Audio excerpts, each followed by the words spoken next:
Saya bertanya, saya kan tinggal di masjid, jadi Ustaz sering saya dapati jam orang sholat di tempat saya tertinggal. Kadang bukan jam yang mendapat jamaah. Jadi jamaah tersebut memberikannya kepada saya karena saya tinggal di situ. Bagaimana tuh Pak Ustaz? Buat pengumuman kehilangan, pernah saya buat nggak ada respon. Sekarang di kamar saya ada 2 jam orang tertinggal.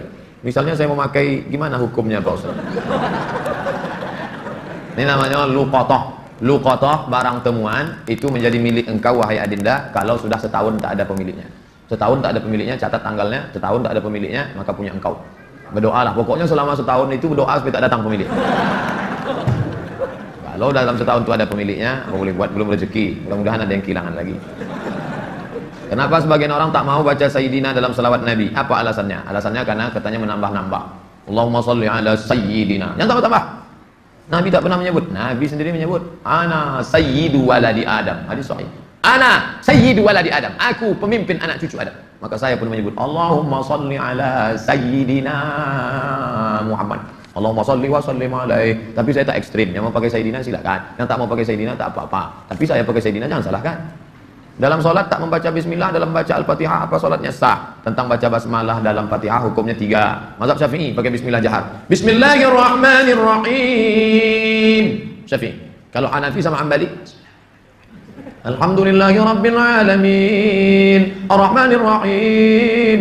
Itu Hanafi sama Hambali. Kalau Maliki tak pakai bismillah sama sekali. Allahu Akbar. Alhamdulillahi Rabbil Alamin. Itu Maliki. Tak ada yang salah. Yang jadi salah di mana? Ketika masjid itu bermazhab Syafi'i, ente masuk petantang petenteng pakai bismillah. Di situ letak kesalahannya. Makanya ketika Syekh Abdul Rahman Sudais, Imam Masjidil Haram ke Istiqlal, dia pakai bismillah. Terkejut-kejut orang Jakarta. Pakai bismillah dia. Dia tahu Dr. Abdul Rahman Sudais dari Ummul Qura. Sebutkan, jelaskan ciri-ciri khawarij. Apakah membid'ahkan amaliyah orang lain merasa diri paling benar merupakan ciri-ciri khawarij? Yang memancing saya ngajak-ngajak mau mengkhawarijkan salafi. Nanti setelah saya khawarijkan salafi, direkam, diupload, habis itu habislah saya diserang salafi. Baca aja lah buku saya itu baik-baik. Capek saya dah kelai-kelai itu. Apakah Hajar Aswad sudah ada sejak Nabi Ibrahim? Hajar Aswad itu adalah salah satu barang pernak-pernik surga yang ada di bumi. Hadisnya sahih bahwa batu Hajar Aswad itu dulu putih. Lalu karena banyak dipegang orang berdosa, maka berubah menjadi hitam. Itu bukan pendapat ulama, hadisnya sahih tentang Hajar Aswad. Dibawa Nabi Adam rindu dengan surga, maka diturunkan Allah. Jadi bukan Adam. Ada pula saya dengar orang ceramah, waktu Nabi Adam mau turun ke surga, dia ada mau bawa, diambilnya batu, dikepitnya di ketiaknya. Bukan begitu. Adam sudah turun, lalu rindu ke surga, dibawa Jibril. Kata Jibril, ini oleh-oleh dari surga. Itulah Hajar Aswad. Aslinya putih, tapi karena dipegang oleh orang-orang berdosa, menempel dosanya itu di batu itu menjadi hitam. Bukan yang bulat itu Hajar Aswad. Ada butir-butir kecil-kecil hitam-hitam dia. Tengok dari dekat. Itulah Hajar Aswad, ditempelkan ke dalam batu. Baru dibalut dengan cangkang yang terbuat dari besi. Nah, itu yang dicium. Batu kecil-kecil dalam. Yang besar itu batu biasa, ditempelkan ke dalam batu biasa. Hajar Aswad. Kalau istri tadi putih kemerahan, panggil dia Humaira. Kalau hitam ya Hajar Aswad. Jangan marah deh. Umur saya 24 tahun, sekarang saya sudah kerja di perusahaan A. Saya baru diterima di perusahaan B, yang merupakan pekerjaan impian saya. Tapi jika saya mengambil pekerjaan di perusahaan B, saya tak boleh menikah selama setahun. Sedangkan calon saya tak mau menunggu karena orang tuanya sudah tak bisa menunggu. Menurut Ustadz gimana? Karena di satu sisi saya ingin bekerja di perusahaan B, karena gajinya lebih besar, dan itu pekerjaan impian saya. Tapi penempatannya di luar kota. Jika jadi menikah, kami bakal LDR. Tolong Pak Ustadz, ini tak ada masalah fikih, ini masalah perasaan. Saya hanya bisa menjawab masalah-masalah fikih. Adapun masalah perasaan, saya yang bisa saya jawab tuh halal, haram, makruh, mubah, rukun, syarat, wajib, sunat, sunat muakkad. Adapun masalah ini, baiknya kalian duduklah musyawarah. Adinda, kita menikah ini kan saling pengertian. Aku kuliah pontang-panting mau kerja ini kerja yang paling. Tolonglah kau pahami keadaanku sekarang. Kalau dari awal aja dia tak bisa ngerti kita, gimana setelahnya? Ini belum lagi menikah, main paksa-paksa, tak bisa. Ini dua makhluk yang berbeda. Walaupun sama-sama mau makan telur ayam, yang satu mata sapi, yang satu dadar, bisa berkelahi. Jangan mengalah. Hari ini aku mata sapi, besok kau dadar ya. Lama-lama yang mata sapi suka dadar, yang dadar suka mata sapi. Harus begitu. Nah, kan keperasaan juga ujung. Berapa menit setelah berbuka baru azan Pak Ustaz? Waktu azan sudah buka. Tengok definisi puasa. Imsakun nafsi, menahan diri anil mahzurati, dari semua yang membatalkan puasa, min tulu'il fajri, dari terbit fajar. Terbit fajar itu azan subuh, ila ghurubis syamsi, tenggelam matahari, syafaq ahmar, azan maghrib. Hanya saja bagi muazin minum dia dulu. Muazin itu dianjurkan minum dia. Zahabal dhama'u wa batallatil uruq wa thabatal ajru, baru dia azan. Allahu akbar, Allahu akbar. Nah, itu dah minum tuh. Kalau yang belum minum, Allah. Belum minum tuh.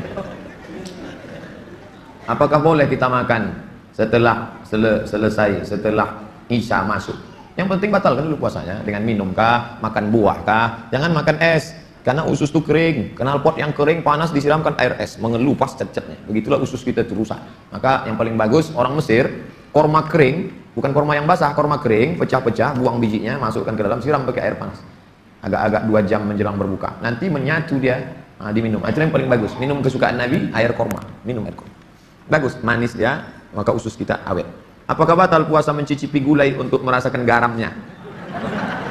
Mazhab Hambali mengatakan tak batal, karena dia tak masuk ke rongga, tak masuk ke dalam, hanya di ujung lidah. Di ujung lidahnya ada perasa. Jadi teteskan. Maka tak batal, karena tak masuk. Habis dirasanya gini, habis itu di ludahnya boleh. Tak masuk ke sini, tak masuk. Mazhab Hambali, tapi saya tak mengamalkan. Saya tidak mengamalkan. Ini saya jawab, mana tahu nanti ada ustaz, saya bilang tak boleh. Tiba-tiba ada ustaz kata, oh tak tahu Ustaz Somad. Saya tahu, tapi saya tak amalkan. Kenapa? Membuka pintu celah. Saya tak nyalahkan Imam Hambali. Orang sekarang imannya tak macam Hambali. Asik mencicip aja dari pagi. Cicip. Ustaz, gimana cara menghafal Quran? Kami dulu aturan di Al-Azhar tidak pakai SKS, kuliah tak SKS. Setahun dipaket 14 mata kuliah. 2 juz Al-Quran, tidak pakai SKS. Tahun 1, tahun 2, tahun 3, tahun 4. 14. 2 juz. Jadi cara kami sebelum subuh dihafal dulu. Satu halaman. Sebelum subuh hafal 1 halaman. Nanti ke masjid, qobliyah subuh baru diulang waktu baca tahiyatul masjid, itu dibaca. Maka lama sholatnya karena mengulang. Setengah, 1 rakaat setengah diulang. Tahiyatul masjid, qobliyah subuh, duha, qobliyah zuhur, ba'diyah zuhur, dalam sholat zuhur, qobliyah asar. Nanti asar distorkan ke syekh. Biasanya di tiang-tiang syekh nunggu ngapal. Tapi mau menghafal, ngantri panjang, nyetorkan hafalan. Tradisi itu tak ada di Pekanbaru. Kalau di Mesir menyetorkan hafalan, ngantri menjelang asar sampai maghrib, menyetorkan hafalan setengah juz. 1 hari, 2 hari. Jadi 20 hari hafal 1 juz. 20 hari. Nah, baru waktu yang lain dipakai untuk menghafal. Ujian tak boleh bawa buku. Masuk ke dalam hanya pena saja, bawa kertas tak boleh. Kalau ketahuan mencontek, ditangkap, bisa dicabut, deportasi. Jadi kalau sudah deportasi, putus beasiswa, pulang tak dapat tiket, diusir dari asrama, malu. Karena dulu sebelum berangkat udah kenduri motong kambing. Jadi tekanannya tinggi. Jadi ketika saya pulang, saya terapkan sistem itu. Tak boleh nyontek. Semuanya menyontek. Akhirnya saya berpikir, gimana supaya nanti? Saya buat 10 soal. Bagi. Boleh nyontek Pak? Silakan. Kok lain soalnya? Tapi tahu dia. Saya masih muda Ustaz, ya, kelihatan dari tulisannya. Saya menyukai seorang akhwat. Alhamdulillah. Sempat antum suka ikhwan? Masuk antum yang 144 di. Apa yang harus saya lakukan Pak Ustaz? Kalau untuk meminang sekarang saya tak bisa karena masa kuliah. Saya nggak mau pacaran, tapi saya takut nanti akhwat yang saya suka ini diambil orang. Apa yang harus saya lakukan Pak Ustaz? Antum datang ke orang tuanya, Pak, saya mau minang anak bapak. Kapan kau nikah? Ya setelah selesai kuliah lah. Semester berapa sekarang? Baru daftar Pak. Itu rasa-rasa biasa saja itu adik-adik sekalian. Nanti setelah sekalian kuliah, banyak yang lebih cantik, lebih mantap dari itu. Anggap ingin lalu aja. Tak ada, nanti setelah kalian selesai banyak yang lebih hebat lagi daripada itu. Maka tundukkan pandangan. Yang gadis-gadis bagus pakai cadar supaya tak nampak laki-laki wajah. Ustadz di mana di Pekanbaru ini tempat belajar tahsin ngaji? Ustadz Hardi LC. Datang ke Tafakuh. Banyak kajian, jamnya ada. Datang ke kantor Tafakuh, depan gedung guru. Dari sini sebelum Purna MTQ, gedung guru sebelah kanan ada perkantoran Sudirman. Di depannya ada karaoke Rosa. Tapi jangan antum masuk ke situ. Kanan karaoke, yang kirinya Tafakuh. Dr. Mustafa Umar tanya, ada Ustadz Hardi? Nah, daftar tahsinnya Ustadz Hardi. Ustadz Nabi Muhammad tak pernah cukup puasa sebulan pada bulan Sya'ban. Bagaimana kalau puasa bulan Rajab? Tidak pernah cukup puasa. Pernah Nabi. Bulan Sya'ban pernah Nabi sebulan.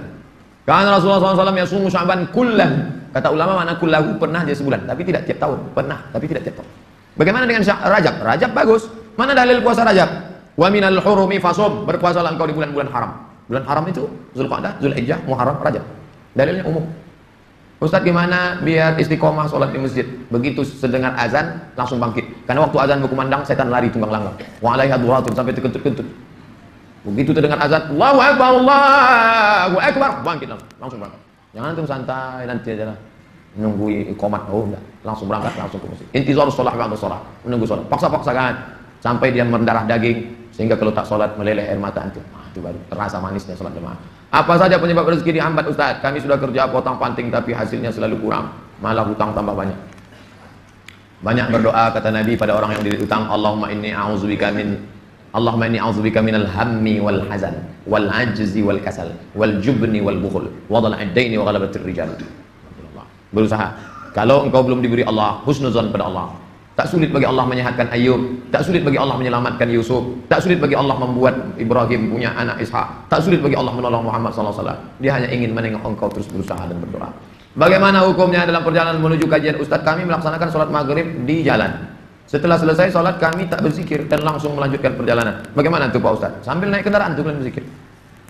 Subhanallah, subhanallah, subhanallah, subhanallah, subhanallah, subhanallah, subhanallah. Alhamdulillah, alhamdulillah, alhamdulillah. Subhanallah. Alladzina yazkuruna Allah qiyaman, berzikir waktu tegak, waktu qu'udan, waktu berjalan, waktu duduk, wa ala junubihim, waktu berbaring. Zikir tak boleh putus. Kalau mau cepat takut terlambat. Assalamualaikum warahmatullahi wabarakatuh. Tetap ba'diyah rawatib. Habis itu berzikir. Tak ada halangan. Ustaz, bila kita punya masa lalu yang suram, apakah harus diungkapkan atau tidak pada calon suami istri? Dosa apabila tidak diungkapkan, tidak dikasih tahu. Ada keterus terangan yang membuat hati orang luka. Tapi ada suatu yang antum sembunyikan bisa berefek hukum. Ini sytarata saiban, ini sytarata bikran. Kata Imam Ibn Taymiyah dalam kitab Majmu' Fatawa, dikutip oleh Imam Sayyid Sabiq dalam Fikih Sunnah. Yang punya teks Ibn Taymiyah, nama kitabnya Majmu' Fatawa. Dikutip oleh Sayyid Sabiq, dibuatnya dalam kitab Fikih Sunnah. Ini sytarata bikran, fapanat saiban, falahul fasquh. Kalau seorang suami mensyaratkan istrinya mesti perawan, ternyata tidak perawan, maka dia punya hak fasakh, membatalkan pernikahan. Jadi kalau sekedar antum dulu pernah nonton karaoke, tak perlu antum ceritakan. Ditanyanya, kau solihah? Insya Allah bang. Masa lalumu, siapa yang tak pernah punya masa lalu? Emangnya kau suci? Tapi kalau sudah masalah implikasi hukum, antum mesti terus terang. Karena kalau antum bohong, maka dia punya hak fasakh. Ini hati-hati. Ada satu cerita, tapi bahaya juga. Kalau cerita dia tak jadi, tak mau. Bukakannya ke yang lain, alamat. Pokoknya gawat lah itu dah.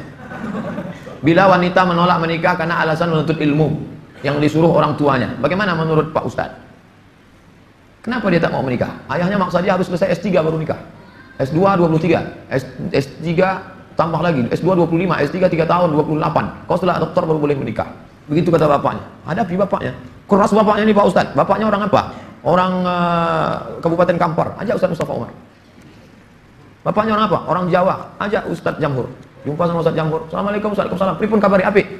Oh, katanya bapak tak mau ngasih anak bapak nikah sama dia. Saya bukan tak mau, itu saya ngasih alasan aja biar tak jadi sama dia. Ini orangnya baik Pak, baik orangnya, sopan. Oh, jadi ada pintu celah masuk ke dia. Bapaknya itu kan manusia, bukan robot. Ada hatinya. Kau sentuh tepat di hatinya, dia akan jadi milikmu untuk selamanya. Sebelumnya mau ucapkan selamat milad ke-40. Bolehkah itu mengucapkan selamat ulang tahun? Saya tak merasa 40. Saya lahir tahun 1397 Hijrah. Jadi umur saya sekarang sudah 42 tahun. Saya pakai Hijriah. Maksud pertanyaannya, bolehkah mengucapkan selamat ulang tahun? Pernah tak Nabi mengulang hari ulang tahunnya? Ya Rasulullah, kenapa engkau puasa hari Senin? Zaka yauma wulidtu, hari Senin aku lahir. Ada dia menyebut hari kelahirannya, tapi diisinya dengan ibadah. Kalau mengingat hari lahir dengan sedekah anak yatim, pergi ke jumpa Pak Yazid, sedekah. Pak Yazid, berapa anak yatim di sini? Ada 200. Tolong keluarkan. Semuanya, 5 orang aja, Pak. Iko ada nasi bungkui kok. Makan bersama. Dek, makan ya. Adik kenapa tinggal di sini? Ayah saya meninggal, adik. Syukur atas nikmat. Tak salah. Tapi kalau dikumpul kawan-kawan, hari ulang tahun, dipecahkan telur ayam, telur itik, telur bebek, dikasih pula ini, diikatkan di tiang listrik, disiram kopi, rupanya ada kabel telanjang, kontak mati. Buat dosa aja. Saya punya teman, suka sekali berjudi. Sudah berkali-kali saya nasihati, tak juga mau berhenti. Saya suruh teman lain juga tak mau. Bagaimana cara menyadarkannya Pak Ustaz? Panggil polisi. Angkat. Banyak jamaah kita polisi, nanti saya kasih nomor. Jamaah kita banyak polisi, saya kasih nomor. Di mana dia selalu main? Dia tangkap. yang narkoba tangkap. Ada cerita. Kertas terakhir. Boleh sholat berjamaah di masjid agak jauh dari rumah, tapi musola lebih dekat dari rumah kita. Bagaimana yang lebih baik? Kalau di masjid yang jauh itu engkau pergi karena ada pengajian Ustaz Mustafa Umar, ada pengajian Ustaz Mawardi Muhammad Saleh, tapi masjid yang dekat tetap ada sholat berjamaah, boleh. Tapi kalau sampai masjid musola yang dekat rumah tak ada orang sholat berjamaah, istahwadan alaihimus syayatin, sekeliling kampung itu diganggu setan. Musola, surau, langgar, masjid yang sudah dikomitmen sholat berjamaah, tiba-tiba tinggal tak ada berjamaah, istahwadan alaihimus syayatin. Nah, jadi perhatikan baik-baik. Pak Ustadz, memang di situ tak ramai, tapi pasukan inti adalah. Oke, tak masalah. Antum pergi ke masjid sana karena ada pengajian di situ. Tapi kalau sampai kosong, antum yang azan di situ. Antum azan sholat dulu, selesai sholat baru pergi. Azan subuh sudah siap di masjid musola. Kita sholat sunat fajar di rumah. Siap sholat sunat baru kita ke masjid. Apakah sah sholat? Apakah sholat sunat kita itu? Sholat sunat di rumah, rumahnya dekat. Tapi kalau rumahnya jauh, sholatnya di masjid. Nabi sholatnya kan di rumah. Nabi itu jarak dia 22 meter. Dari mimbar Nabi ke dinding kamar Nabi 22 meter. Kita berapa kali belok? Terakhir, apa boleh sholat tarawih di masjid jauh dari rumah kita, sedangkan masjid musola ada dekat? Sama jawaban tadi. Ala hazihi niyyah al-Fatihah. A'udzubillahi minasyaitonir rajim. Bismillahirrahmanirrahim. Alhamdulillahirabbil alamin. Arrahmanir rahim. Maliki yaumiddin. Iyyaka na'budu wa iyyaka nasta'in. Ihdinas siratal mustaqim. Shiratal ladzina an'amta 'alaihim ghairil maghdubi 'alaihim waladdallin. Amin. A'udzubillahi minasyaitonir rajim. Bismillahirrahmanirrahim. Alhamdulillahirabbil alamin. Wassalatu wassalamu ala asyrafil anbiya'i wal mursalin wa ala alihi wa sahbihi ajma'in. La tada' lana fi maqamina hadha wa fi sa'atina hadhihi dhanban illa ghafarta wa la hamman illa farajta wa la daynan illa qadaita wa la daynan illa qadaita. Segala hutang kami bantu kami melunasinya ya Allah. Wa la mumtahinan illa najahta. Saudara kami yang sedang ujian pekerjaan, ujian masuk perguruan tinggi, luluskan ya Allah. Wa la aziban illa zawwajta, yang akan menikah mudahkan urusan pernikahannya ya Allah. Wa la maridan illa syafaita, yang kau uji dengan penyakit sembuhkan sehat dari penyakitnya ya Allah. Wa la mayitan illa rahimta, yang meninggal dunia curahkan rahmat dan kasih sayangmu pada mereka ya Allah. Allahumma qim lana bi husnil khatimah wa la taqtim alaina bi su'il khatimah. Allahumma ja'al akhir kalamina 'inda intihai ajalina, jadikanlah akhir kalam kami ketika ajal kami sampai qaula la ilaha illallah. Rabbana atina fid dunya hasanatan wa fil akhirati hasanatan wa qina adzabannar. Sallallahu ala sayyidina Muhammadin wa ala alihi wa sahbihi wasallam. Walhamdulillahi rabbil alamin. Taqabbalallahu minkum minna wa minkum taqabbal ya karim. Saya ucapkan selamat menunaikan ibadah Ramadan 1438. Mohon maaf zahir dan batin. Taqabbalallahu minkum taqabbal ya karim. Marhaban ya Ramadan. Wassalamualaikum warahmatullahi wabarakatuh.